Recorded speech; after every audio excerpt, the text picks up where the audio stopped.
Assalamualaikum warahmatullahi wabarakatuh.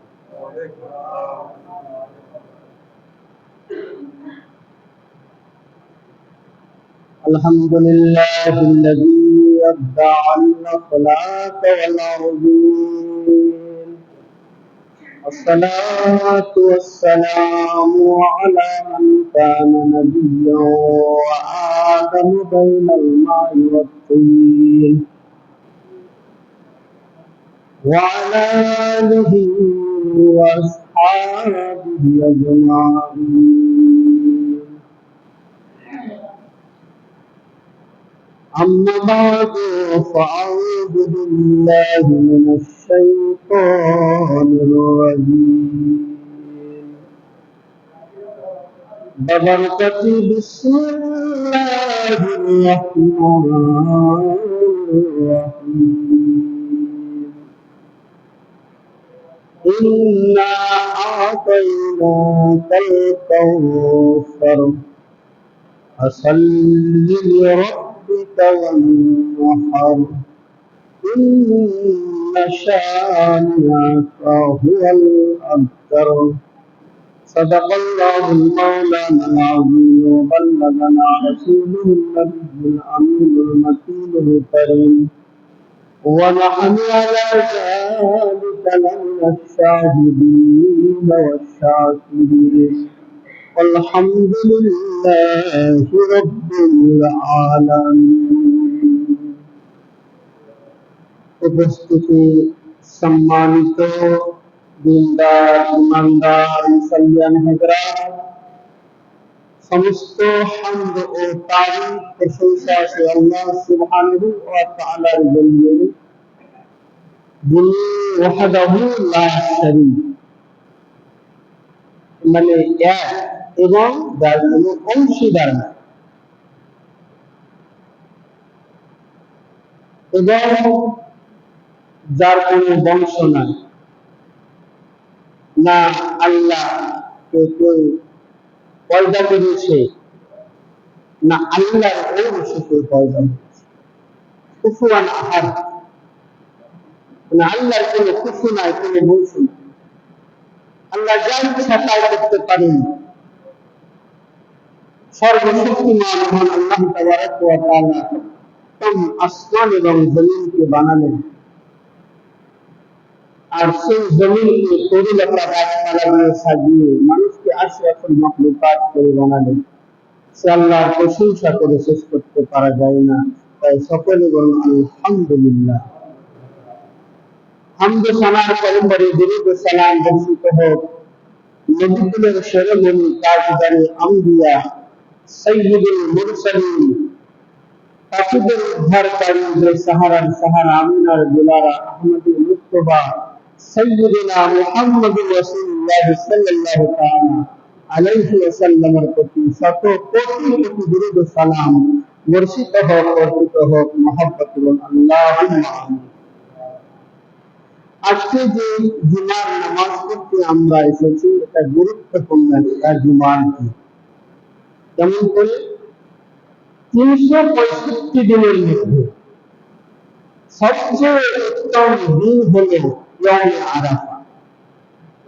ইয়াউমে Arafah মানে ইয়াউমে আরাফা মানে কি বুঝলাম? আরাফাতের ময়দানে আজকে হাজীগণে যারা হজ করতে গেছেন ওনাদের হাজিরি ওনারা ওখানে যাবেন এই দিনটাকে বলে ইয়াউমে আরাফা। আল্লাহ তাবারক ওয়া তাআলা বলেন ইয়াউমুল আরাফা আল হজ মানে ইয়াউমে আরাফাটাই হলো হজের আসল মূল। আর এই দিনটাকে আমার নবী পাক সাল্লাল্লাহু আলাইহি সাল্লাম বললেন যে এই দিনের চেয়ে ইয়াউমে আরাফার চেয়ে বড় দিন আর নাই। সওয়াবের দিক দিয়ে ফজিলতের দিক দিয়ে আল্লাহ সুবহানাহু ওয়া তাআলা 365 দিনের মধ্যে সবচাইতে বরকতের দিন ফজিলতের দিন সওয়াবের দিন এই দিন ইয়াউমুল আরাফা। তো দেখেন নবী করিম সাল্লাল্লাহু আলাইহি সাল্লাম ইয়াউমুল আরাফার দিনে যে হজ্জাতুল বিদা নবীর জীবনের শেষ হজ সেই দিনটা উনি যে বক্তব্য দিয়েছিলেন আর আজকে জুম্মার দিন সেই দিন জুম্মার দিন ইয়াউমুল আরাফা খুব কম হয় জুম্মার দিন ইয়াউমে আরাফাতে আমরা পেয়েছি, এটা আমাদের নসিবের ব্যাপার। আমাদের ভাগ্য ভালো যে আমরা বা হায়াতে ইয়াউমে আরাফা জুম্মার দিন পেলাম, যার ফজিলত বর্ণনা করে হাদিসে কোরআনে শেষ করতে হবে। কি করতে হবে আমাদের এই দিনে তাহলিল, তাসবিহ আর তাহলিল, তাকবীর আর হামদ করতে হবে। আমি তিনটি দিনের নবী সাল্লাল্লাহু আলাইহি সাল্লাম বললেন, ইয়াউমুল আরাফার দিনে তোমরা তিনটি কাজ বেশি বেশি করে করো। বাজারে, হাটে ঘাটে, বাড়িতে কাজ করো, যেখানে থাকবে তোমরা এই তাহলিল, তাকবীর আর তাহলিল। তাহলিল কাকে বলে? লা ইলাহা ইল্লাল্লাহ মুহাম্মাদুর রাসূলুল্লাহ সাল্লাল্লাহু আলাইহি সাল্লাম, এটাকে তাহলিল বলে। আর তাকবীর বলে আল্লাহু আকবার, আল্লাহু আকবার, এটাকে তাকবীর বলে। আর তাহলিল কাকে বলে? আলহামদুলিল্লাহ, আলহামদুলিল্লাহ, আলহামদুলিল্লাহ। হযরত উমর ফারুক রাদিয়াল্লাহু তাআলা আনহু ইয়াউমুল আরাফার দিনে মদিনার বাজারে বাজারে তাহলিল, তাকবীর আর তাহমিদ বলে বলে মানুষকে সচেতন করাতেন যে এই দিনটা তোমরা অবহেলায় কাটিয়ে দিও না। এটা হলো সাইয়্যিদুল আম্বিয়া, এই সাইয়্যিদুল আইয়াম, দিনের সর্দার। তো আমরা আল্লাহ তাবারক ওয়া তাআলা লাখ লাখ শুকরিয়া যে আমরা এই দিনটা পেলাম। আল্লাহ যেন আমাদের এই দিনের ওসিলায় আমাদের সমস্ত বালা মুসিবত, আপদ বিপদকে দূরীভূত করে এবং হাসরের ময়দানে নাজাতের জরিয়া বানিয়ে দেয়। সকল দিন আল্লাহুম্মা আমিন। আমরা যেহেতু হজ্জাতুল হজ করার জন্য যেতে পারিনি, হাজিগণ আজকে আরাফার ময়দানে হাজিরি দিচ্ছেন। এই আরাফার ময়দানে কিয়ামতের ময়দান হবে। আর আরাফার ময়দানে হযরত মা হাওয়া আদম আলাইহিস সালামের সাক্ষাৎ হয়েছিল 300 বছর কাটার পরে। আরাফার ময়দানে তো বহু ঘটনা জড়িত রয়েছে, বিস্তারিত আলোচনা করা অসম্ভব। তো যাই হোক, আমরা যে প্রস্তুতি নিয়েছি সেটা হলো কুরবানি। কুরবানির সম্পর্কে আমরা অবগত, শুনছি, জানছি, পড়ছি, তথাপি বলে দেওয়া দরকার যে কুরবানিটা হলো ওয়াজিব মালিকের নিসাবের উপর। মশলা ভালো করে বুঝতে হবে। শুধু কোরবানি দিলে কোরবানি যে হয়ে যাবে এরকম কথা না। আপনি নিয়ম মেনে যদি না করেন, শরীয়তের নিয়ম পদ্ধতি একটা রয়েছে, সেই নিয়ম পদ্ধতি মেনে যদি না করেন তো কোরবানি হবে না।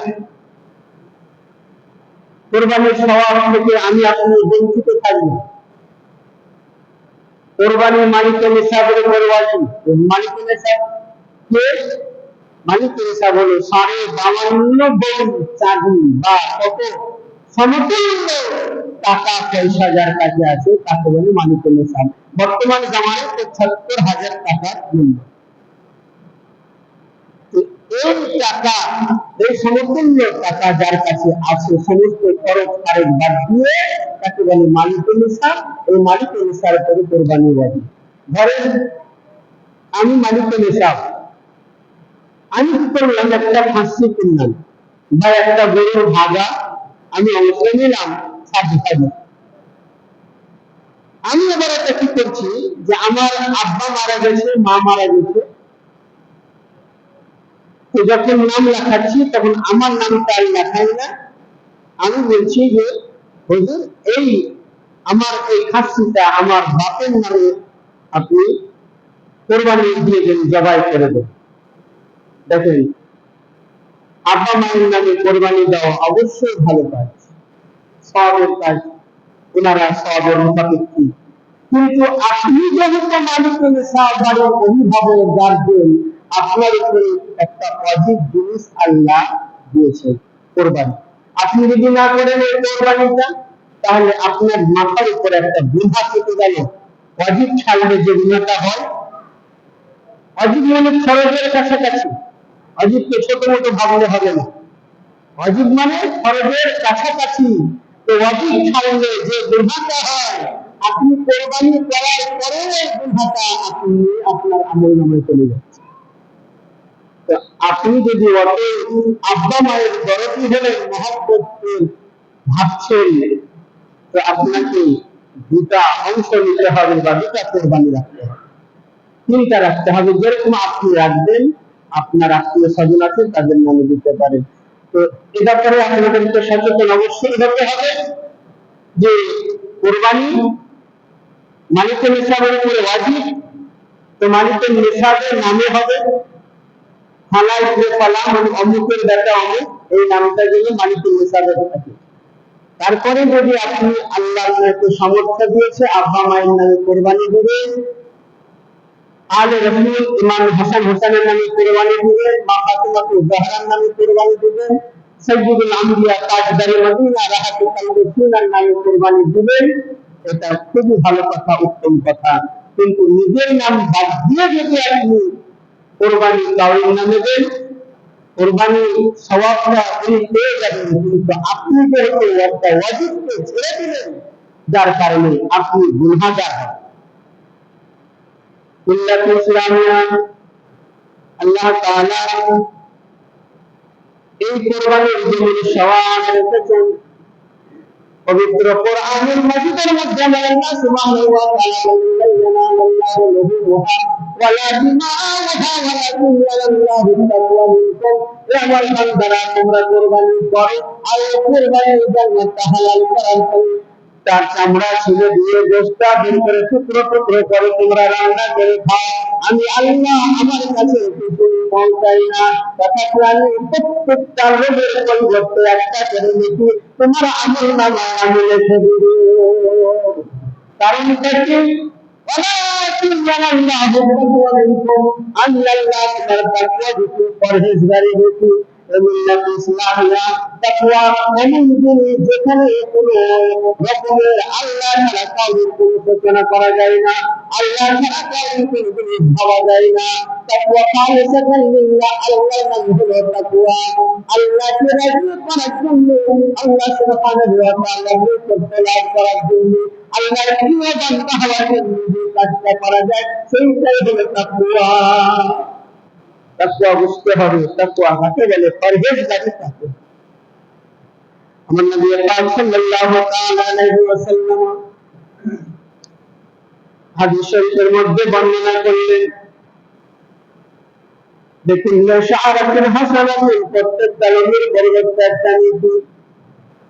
কিন্তু আপনাকে আমাকে সতর্ক হতে হবে, আমার কোরবানি যদি আল্লাহর দরবারে কবুল হয়, আর আমার আপনার কোরবানি যদি আল্লাহর দরবারে কবুল হয়, মহান আল্লাহ তাবারক ওয়া তাআলা বললেন, ফাইন্না মাতাআকুম আলাল মুরসিরাত। পাঁচ জবানে আমার নবী ইরশাদ করে, বিশ্বটা পুরুষেরা খাওয়া একটা জরিয়া হবে, একটা মিসাল হবে। রাজান মিল্লাত ইসলাম, আগামী কাল হচ্ছে ঈদুল আজহা। আমরা যেহেতু নিজেদের ঘরে রয়েছি, মক্কা মদিনার দিদার আমরা করতে পারিনি, নসিবে এখন পর্যন্ত জুটেনি। আমাদের জন্য করণীয় কি? প্রত্যেক ফরজ নামাজের পরে তাকবীরে তাশরীক, এই আজকে জুমার দিন, আজ জুম্মার দিন থেকে শুরু করে মঙ্গলবারের আসর পর্যন্ত, অর্থাৎ 9 জিলহজের ফজর থেকে শুরু করে 13 জিলহজের আসর পর্যন্ত তাকবীরে তাশরীক বলা ওয়াজিব। প্রত্যেক নামাজের ফরজ নামাজের পর তাকবীরে তাশরীক জানি তো আমরা, অবশ্যই জানি, কিন্তু স্মরণে না।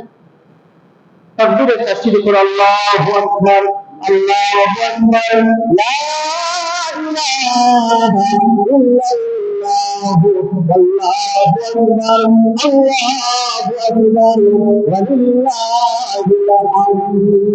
এটাকে বলি তাকবীরে তাশরীক। আমার নবী পাক সাল্লাল্লাহু আলাইহি ওয়াসাল্লাম বলেন, আমার আল্লাহ তাআলা বলেন, আমার বান্দারা যখন তাকবীরে তাশরীক দেয়, তখন আমার ফেরেশতারা আমার আরশ আযম একদম আনন্দে উৎসন্নিত হয়।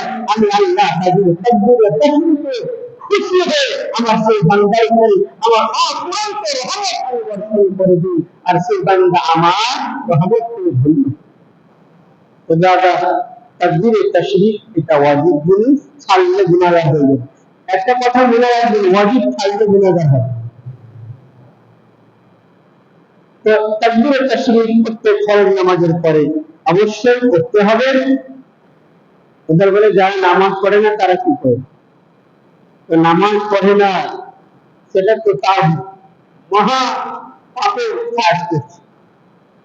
নামাজ তো প্রত্যেক মুসলমানের জন্য ফরজ। আল্লাহ তাআলা বললেন ফাসাল্লি, আগে নামাজ পড়ো।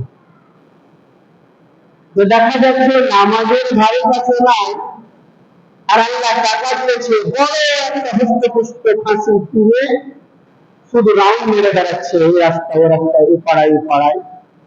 এর উদ্দেশ্যটা কি আমি বুঝতে পারছি ভালো করে, মানে নাম কি?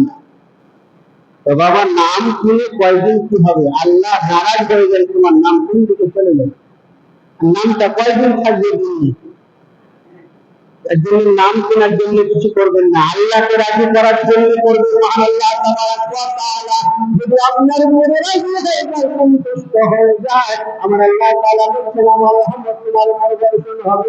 হযরত মুসা কালিমুল্লাহর দরবারে হযরত মুসা কালিমুল্লাহ যাচ্ছেন আল্লাহর সঙ্গে দেখা করার জন্য। সংক্ষেপে বলছি, হযরত মুসা কালিমুল্লাহকে একটা বড় বিরাট বড় বলছে, ও মুসা, আল্লাহ আমাকে এত টাকা পয়সা দিয়েছে, আমি আর টাকা পয়সা নিতে চাই না, হিসাব রাখতে পারছি না।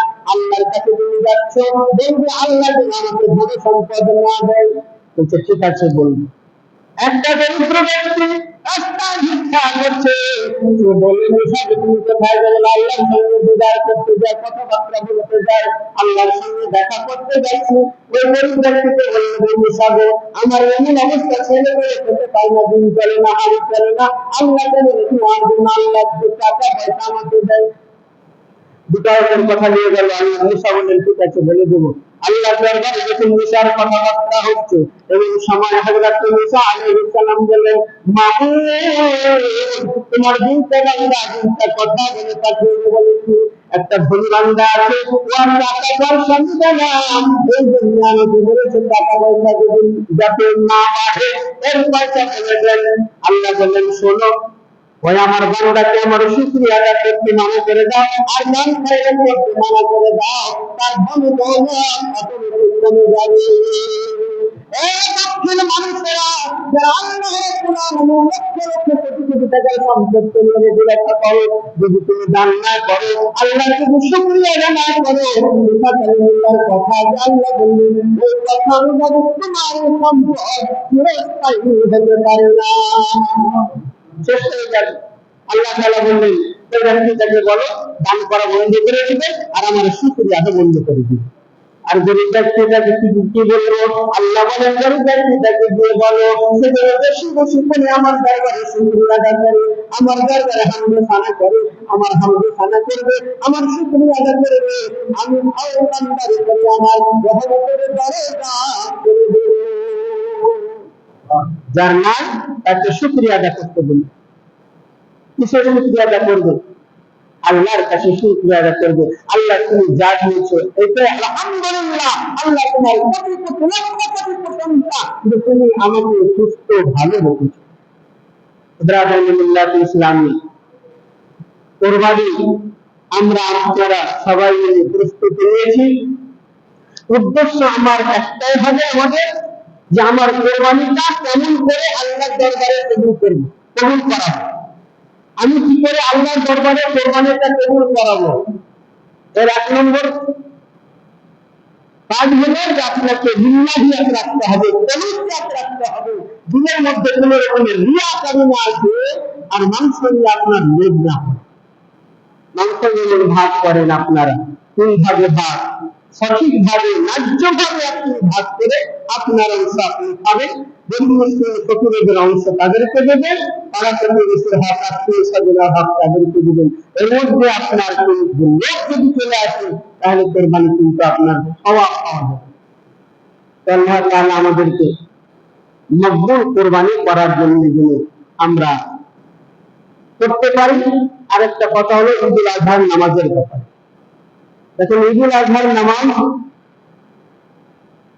অনেক জায়গায় অনেক টাইমের মধ্যে 6টা 6:30।